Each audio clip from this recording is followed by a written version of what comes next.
My name is Natalie Brooks, and I'm 33 years old. For 15 years, my parents looked at me the way people look at a cracked sidewalk, something broken, something to step around. I was the daughter who never finished what she started, who moved cities without warning, who couldn't hold a steady job, who showed up to family dinners with tired eyes and vague answers. That was the version of me they knew. That was the version they believed. And for reasons I'll explain, I let them believe every word of it. It started when I was 18. My father, Gerald Brooks, was a man who measured worth in titles. He was a regional manager for a logistics firm, the kind of man who wore his work badge even on weekends and talked about promotions the way other people talked about religion. My mother, Diane, was softer but no less disappointed. She had spent her 20s dreaming of a daughter who became a teacher or a nurse, something visible, something she could describe at church on Sundays. What she got instead was me, a girl who disappeared at 18 with a duffel bag and a one-way bus ticket and didn't come back with anything they could put into words. What they didn't know, what nobody in my family knew except my grandmother, Rose, was that I had taken a job with a private federal contractor the month before I turned 19. The work was sensitive. The kind where you don't explain what you do, you don't name your employer at family gatherings, and you certainly don't correct people when they assume the worst. My supervisor had made it clear during onboarding that maintaining a low public profile wasn't just encouraged, it was required. So I became, by design, the family failure. The unemployed daughter. The one Diane apologized for when relatives asked about careers. The years stacked up quietly. I worked cases across 4 states. I built a life that was real and full and meaningful, but invisible to everyone who shared my last name. When I visited home, twice a year, sometimes once, I wore plain clothes and deflected questions and watched my father's jaw tighten whenever someone brought up my name at the table. He stopped asking about my work after the 3rd year. He just stopped asking about me, period. My mother would slip me grocery store gift cards when I left, tucking them into my jacket pocket like she thought I was struggling to eat. I never told her I didn't need them. It wasn't cruelty on my part. It was protocol. It was the agreement I had made, and I kept it, even when it cost me something I couldn't name. The only exception was Grandma Rose. Rose Brooks was 81 years old and had the kind of mind that caught things other people missed. She had figured me out somewhere around year 4, not through anything I said, but through what I didn't say. She told me once, over coffee at her kitchen table, that a liar fidgets and a secret keeper goes still. She said I was the stillest person she had ever watched. After that, I stopped pretending with her. I didn't give her details, I couldn't, but I confirmed enough that she understood. She never told a soul. She just watched me with those careful gray eyes every time I visited, and she squeezed my hand at the door when I left like she was proud of something she'd never be allowed to say out loud. That was the arrangement. That was my life. And I had made peace with it. Then, on a Tuesday evening in late October, my phone buzzed with a text from Grandma Rose. It was a grocery list. That doesn't sound like much. But Grandma Rose had not sent me a grocery list in 11 years. Not since I'd shown her, during a visit, the phrase-based distress system I used when I was in the field. I had taught it to her as a joke almost, a way to feel connected to what I did without breaching anything sensitive. She had laughed and written it down on a notepad. I had assumed she forgot. The list read, milk, bread, the good butter, apples, 6, not 8. 6, not 8. That was it. That was the signal. It meant, I need help. Something is wrong. Come now. Do not call ahead. I was out of my apartment in 4 minutes. I don't say that to be dramatic. I'm telling you what happened. I grabbed my badge, my backup credentials, and my jacket, and I ran the math on the drive to my parents' house where Grandma Rose had been staying since September. 26 minutes if I pushed it. I called in a welfare concern to the county dispatch on the way, gave the address, kept my voice flat and professional, and asked for a unit to meet me. Exactly 30 minutes after I read that grocery list, I pulled up to my parents' front door with 2 police officers beside me. The lights in the house were on. My father's car was in the driveway. Everything looked ordinary.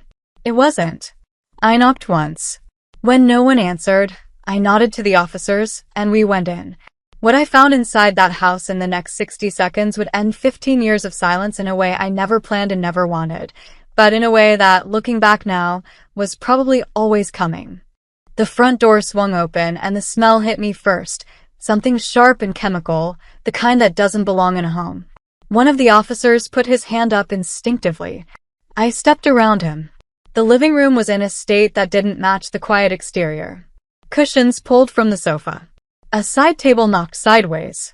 My mother's reading glasses on the floor, one lens cracked. I had walked into enough situations in my professional life to know what disruption looks like when it happens fast, when someone doesn't have time to fight back properly, when fear moves through a room and leaves furniture as evidence. This was that. This was exactly that. I heard my mother's voice before I saw her, thin, high, coming from the kitchen. I moved toward it. She was sitting on the floor against the refrigerator, her knees pulled to her chest, her face pale and streaked. Sitting across from her at the kitchen table, with his arms crossed and his expression somewhere between embarrassed and furious, was a man named Todd Vance. He was 38, my cousin by marriage, and he had been borrowing money from my parents for 7 years under a story that kept changing. I had flagged him once years ago in a different context entirely. Small fraud, dropped case, name in a database I had no business connecting to my family dinner table. But there it was.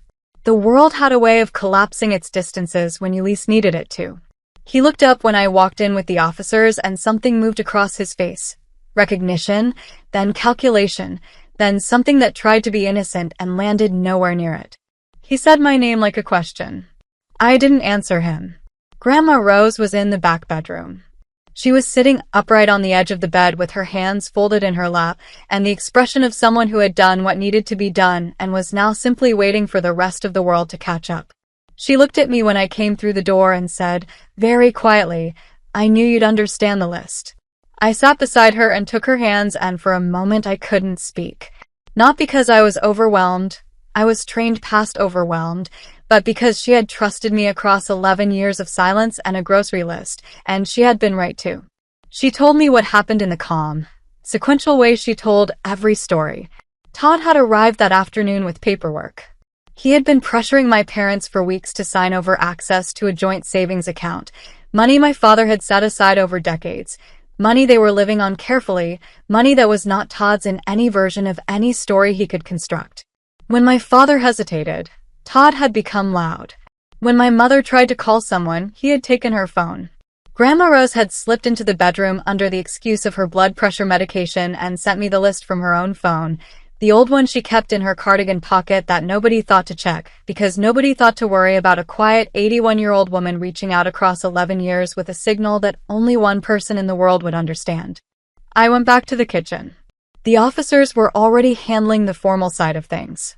I pulled my credentials, not the ones I carried for social occasions, but the real ones, the federal ones, and I spoke to the senior officer for about 90 seconds. He looked at the credentials. He looked at Todd. The tone in the room changed in a way that was immediate and total. Todd was taken out of the kitchen in handcuffs 14 minutes after I walked through the front door. My mother watched it from the hallway. She had a dish towel in her hands that she'd picked up from the floor without thinking, wringing it slowly the way she did when she was trying to hold herself together. After the door closed behind them, the house went very quiet. She looked at me, really looked the way she hadn't in years, and she said, "Natalie, what is your job?" I sat down at the kitchen table. I said, "Sit down, Mom. I'll explain what I can." My father came in from the hallway and sat without being asked. He was a man who had never once in my adult life looked uncertain. He looked uncertain now. He looked like someone recalculating something large and important. He didn't speak for a long time. When he finally did, he didn't ask about my work or my credentials or the officers. He said, "How long have you been doing this?" I told him 15 years. He nodded slowly and looked at the table, and I watched something move through him that I didn't have a name for, but that felt, after everything, like the beginning of something finally being set down. Grandma Rose came to the kitchen doorway and leaned against the frame and looked at the three of us with the satisfied expression of someone who had known how this story ended long before the rest of us caught up. My mother reached across the table and took my hand without a word. My father cleared his throat twice and didn't say anything, and that was, from him, everything. I was 33 years old, and it took a coded grocery list and 2 police officers and 15 years of silence for my family to see me clearly. But they saw me. And that, in the end, was enough.